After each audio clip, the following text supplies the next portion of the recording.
Nous allons parler de formation en réalité virtuelle, notamment pour l'entourage de la personne âgée, avec notre invitée qui connaît bien le sujet, Sophia Ruffin, qui est la fondatrice de Five Discovery. Bonjour Sophia. Bonjour Frédéric. Peut-être vous présenter si vous le souhaitez, parce que tout le parcours est intéressant, et après on va découvrir ce que c'est qu'une formation par réalité virtuelle. Moi je suis Sophia Ruffin, je suis la fondatrice de Five Discovery Virtual Learning. Donc, j'ai un long parcours dans le domaine des entreprises où j'ai exercé différentes fonctions, notamment en termes de gestion de projet à l'international. Et puis j'ai créé initialement un premier organisme de formation autour de tout ce qui est comportemental, de tout ce qui est soft skills, formation et coaching, avec des méthodologies comportementales normées, éprouvées. Et puis, forte de cette expérience, j'ai pensé à donner un cadre, un contexte aux formations en les recréant sous format immersif, d'où est née la startup Five Discovery, donc Five comme les cinq sens. Euh, L'apport du côté immersif, l'apport du côté de la réalité virtuelle, le bénéfice, c'est quoi? Alors, c'est vraiment se confronter à des scènes qui multiples et variées assez rapidement, des scènes pseudo-réelles mais qui permettent de travailler son comportement, de travailler sa relation avec l'autre, en l'occurrence avec la personne âgée, en toute sécurité, dans sa bulle personnelle, faire des erreurs et c'est OK. Ça permet de voir différents cas de figure qui seraient difficilement reproductibles, en tout cas aussi rapidement dans des conditions réelles. Et puis, ça permet d'apprendre par le faire et pas uniquement par la théorie, c'est-à-dire en interagissant avec les objets 3D, en faisant des choses, en prenant des décisions, en étant en 360 degrés immergé dans la scène. Il y a un réel marqueur émotionnel qui permet ensuite d'activer la mémoire et donc de retenir plus facilement l'information. Donc, in fine, l'information est plus efficace. D'accord, c'est le côté immersif qui fait qu'on retient, qu'on se sent immergé et en fait que le cerveau retient mieux les éléments. Puis j'imagine aussi, en fait, il y a enfin j'imagine, si je suis en train de m'entraîner sur comment réaliser une tâche auprès d'une personne âgée, bah, juste précision, vous ne faites pas que la personne âgée, mais auprès d'une tâche d'une personne âgée, j'imagine que le fait de faire, en fait, il y a aussi le côté kinesthésique qui doit jouer. Oui, tout à fait. Bah, c'est l'appel au sens, c'est le fait d'avoir un ancrage dans une scène qui est proche de la vie réelle. C'est le fait aussi qu'il y a un côté waouh, du 360 degrés, Ouais. donc un appel à l'émotionnel qui est fort. Et puis, on est hyper concentré sous un casque. On ne subit pas différentes perturbations qu'on peut avoir d'ordinaire. Et donc, cette concentration, hyper-concentration fait que ça facilite l'apprentissage. Et puis en même temps, il y a le côté ludique, le côté sympa, le côté engageant, le côté différenciant, qui interpelle beaucoup, qui plaît beaucoup et qui fait qu'on a envie d'aller vers ce type de formation. Une formation se déroule comment, en fait? C'est-à-dire qu'en fait, s'il y a 10 personnes dans la salle, chacun a son casque, chacun travaille, j'allais dire, dans son coin. Mhm. C'est comme ça que ça se passe? Ou tout le monde voit tout le monde? Comment ça se passe? Alors, on a différents types de modalités. La première modalité, c'est qu'effectivement, on peut proposer des licences d'utilisation de nos modules en réalité virtuelle, auquel cas, bah, les personnes, l'organisation a les casques et les distribue, les propose aux différents participants comme elle le souhaite, hein. C'est un mode en usage libre. Et là, il peut y avoir une salle avec un ou plusieurs casques qui sont mis à disposition du public pour les aider à mieux travailler ou à comprendre certains comportements de la personne âgée et à s'adapter à ce comportement. On a également un autre mode qui est un mode accompagné avec un expert du domaine, avec un formateur ou un coach qui vient avec les casques ou en tout cas avec un casque, et qui engage, qui forme les personnes par groupe de 10-12, hein, c'est des petits groupes en règle générale, et on diffuse sur grand écran ce que voit une personne sous casque, qui permet ensuite d'engager l'ensemble du groupe sur le même contenu, d'échanger, de voir quelles ont été les bonnes pratiques ou les éléments améliorés ou les cas de figure. Donc ça permet un échange et une interaction à l'intérieur du groupe, donc une émulation également du groupe. Quand je suis sur le casque en train de réaliser toujours ce geste pour une personne âgée, euh, comment est corrigée mes erreurs, en fait? C'est le logiciel qui me dit, bon, là, c'est pas bon parce qu'il y a un bip, je sais pas, qui m'alerte, ou c'est quelqu'un d'extérieur qui me corrige? Sachant que je suis seul avec mon casque. Oui, oui, donc quand on est seul, on est en mode autonome. Donc, en fonction des choix et de ce qu'on va faire, bah, il y a un arbre décisionnel qui va vous indiquer si c'est un bon choix ou si c'est pas forcément le meilleur choix possible. Donc, c'est l'arbre décisionnel et la programmation qui va vous guider vers une démarche différente ou qui va vous proposer d'autres options. Les, euh, pour les personnes âgées, quel sujet, en fait, vous traitez avec? Parce qu'en fait, c'est très, très vaste, le champ des personnes âgées. Quel Oui, tout à sujet? fait. Alors, nous, on a pris l'axe de la mémoire et l'axe affectif.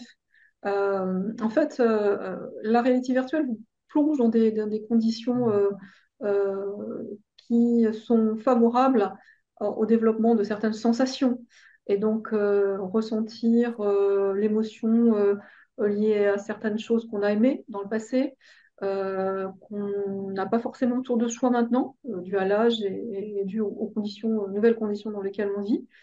Ça fait appel à la fois à la mémoire du passé et à des choses affectives qui sont importantes et intéressantes à revivre pour justement renforcer ses ressources et puis, in fine, bah, conserver un mental positif ou gagner un mental positif et diminuer les risques potentiels d'anxiété ou de dépression. Donc, c'est vraiment le côté affectif, le côté émotionnel et le côté bien-être qu'on recherche au travers de nos modules immersifs destinés aux personnes âgées. Donc là, c'est dans le cas où c'est la personne âgée qui est dans la réalité virtuelle. Voilà, là c'est le cas où c'est la D'accord. personne âgée qui utilise le module qui est sous casque de réalité virtuelle et qui est immergé dans des environnements qui vont lui faire du bien. D'accord. Et les deux côtés des formations pour le personnel ou les aidants, là, c'est quel type de sujets qui sont abordés? Alors, on a abordé des sujets avec un groupe de professionnels qui semblaient être les plus impactants, notamment le sujet de l'accompagnement à la toilette, à l'intimité, dans différents cas possibles. Il peut y avoir un refus de toilette, il peut y avoir des personnes qui euh, sont réticentes par rapport à l'intimité, par rapport à l'accompagnement d'elle-même. Donc, c'est comment amener la personne à se faire aider, comment mieux la comprendre surtout si elle est fermée ou si elle n'a pas envie de communiquer le jour J. Et puis, on a également un module qui va viser à mieux comprendre les risques dans une salle de bain qu'on peut avoir par rapport à tel ustensile ou par rapport à tel placement d'objet pour mettre en place les meilleures conditions pour la personne âgée et puis également l'accompagner dans sa toilette de façon plus personnelle. Et on sait que ça peut être aussi un moment difficile pour la personne âgée. Donc voilà, c'est tout un tas d'éléments à la fois sur les gestes, les postures, les risques, la communication et puis l'intelligence émotionnelle qu'il est important de développer par rapport à la personne âgée. Vos clients, alors, on peut peut-être deviner, c'est des EHPAD, mais les clients, je parle pour les professionnels. C'est quel type de clients? Alors, ça peut être les centres de formation qui forment au métier Ouais. d'auxiliaire de vie, Hum, EVF. Ça peut être effectivement des organisations qui regroupent des aidants, hum. associations ou autres, des EHPAD, voilà, des CMQ également, tout type de structures des soignants, hein, enfin, des structures qui ont des soignants qui en fait travaillent autour de l'écosystème personnes âgées et qui peuvent bénéficier donc de nos modules pour être accompagnés dans leur formation de façon à avoir quelque chose de plus pragmatique.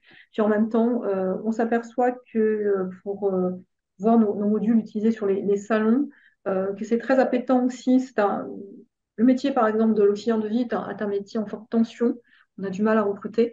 Donc le fait d'avoir des modules qui présentent le métier de façon gamifiée, ludique, on s'est aperçu que ça attirait aussi des talents des personnes qui n'iraient pas forcément vers ce type de métier, mais qui le voient différemment, qui voient quelque chose de plus moderne et de plus engageant. Et ça donne envie d'aller voir le centre de formation. Donc c'est aussi quelque chose qui valorise le métier autour de la personne âgée. Vous avez vu, enfin, vous travailliez avant dans la formation, maintenant c'est la formation en réalité virtuelle. dans 5 ans, vous imaginez quoi comme la formation chez vous sera quoi chez Five Discovery dans 5 ans? On évolue beaucoup en termes d'intelligence artificielle aujourd'hui avec des IA conversationnelles, avec tout ce qui est adaptation au comportement de la personne, de l'apprenant ou de la personne, hein. Ça peut être une personne âgée également qui bénéficie d'un module. Donc c'est vraiment l'adaptation du contenu au comportement, au type, au profil de la personne, de façon à proposer toujours des expériences significatives pour la personne elle-même, adaptées, donc plus pertinentes. Donc, je pense que l'IA apportera beaucoup dans la fluidité, dans l'augmentation de la qualité de l'expérience. Dans encore quelques années, nous, on a intégré certaines briques d'IA, pas toutes, mais voilà, je pense que le profilage, l'adaptation, ça va prendre encore un peu de temps, mais ça va nous permettre vraiment d'avoir très rapidement des scénarios adaptés et encore plus percutants et plus intéressants. On peut imaginer qu'on puisse parler, alors avec son casque, en réalité virtuelle, qu'on puisse parler à un professeur,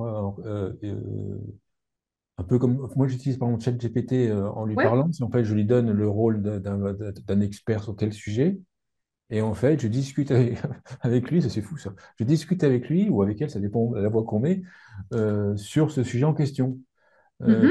Ça c'est une direction en fait que la formation à votre avis va prendre? Alors, non seulement c'est une direction, mais en fait, on l'a déjà prise, puisqu'on a déjà intégré l'équivalent d'OpenAI, hein, donc ChatGPT, Ouais. Mhm. dans nos modules. Alors, pas encore pour celui-ci, on l'a intégré dans les modules sur la préparation aux entretiens d'embauche ou sur la prise de parole en public. Donc, tout ce qui a trait à la communication, en fait, le fait que je parle, j'ai Mhm. envie que quelque chose ou quelqu'un, ou un pseudo-quelqu'un, me réponde de manière pertinente à ce que je viens de dire et adapte en fait son discours au mien. Donc, ça, c'est déjà adapté. Ça, c'est déjà intégré. Alors, l'état de l'art n'est pas parfait aujourd'hui, hein, soyons clairs, Ouais. hein, ça ne marche pas à Mhm. 100% si on dévie. Bon, voilà. Mais il y a un bon niveau quand même d'intérêt, suffisamment pour l'intégrer. Donc, on va l'intégrer également dans nos modules pour l'aide à la personne, notamment avec différents cas de figure. On a trait à une personne plus ou moins fermée, il y a une communication plus ou moins adaptée, ayant peut-être des troubles mentaux ou un problème de mémoire. Enfin, il y a plein de cas de figure dans lesquels ce type d'adaptation naturelle pourrait être intégré. Donc, c'est quelque chose qu'on va faire, qu'on fait déjà ailleurs, par ailleurs, mais qu'on va faire. Mais là, dans le futur, je voyais carrément la possibilité d'avoir plein de chemins décisionnels et une adaptation même au profil, au style. On travaille beaucoup sur le visuel, l'auditif, le kinesthésique, sur le profilage de la personne, avec des choses, l'information de la data qui va permettre à la fois de capter le mode de formation préférentiel de l'apprenant et en même temps de lui envoyer des éléments encore plus customisés. Ah oui, c'est pas mal ça, très, très bien. Adapter, ah oui, adapter la formation qu'on appelle ça, au mode d'apprentissage de la personne. Exactement, voilà, Ah ouais, voilà, c'est chouette ça, exactement. Ouais. c'est chouette. Une conclusion ou un point que vous voulez rajouter à l'émission? Bah, je dirais que nous, on est très attachés à la silver economy et tout ce qui a trait à la personne âgée d'une manière générale, parce que ça fait partie de notre ADN inclusif. On est la première plateforme de formation soft skills en réalité virtuelle inclusive, et j'aime bien ce terme. On a reçu récemment un award, hein, de la Fondation Musique pour l'inclusion. On est à la chaire de l'Université Paris-Créteil Handicap, Emploi et Santé. On est membre du PGI, de Pôle Gérontologie et Innovation de Bourgogne-Franche-Comté. Donc l'inclusion pour nous, au sens large, est très important, qu'elle soit de genre, d'origine, de faciès ou multigénérationnelle. Donc voilà, ça fait partie vraiment de notre ADN et de nos valeurs. Super, merci Sophia. Sophia Ruffin, je rappelle que vous êtes fondatrice de Five Discovery. Merci beaucoup. Merci Frédéric.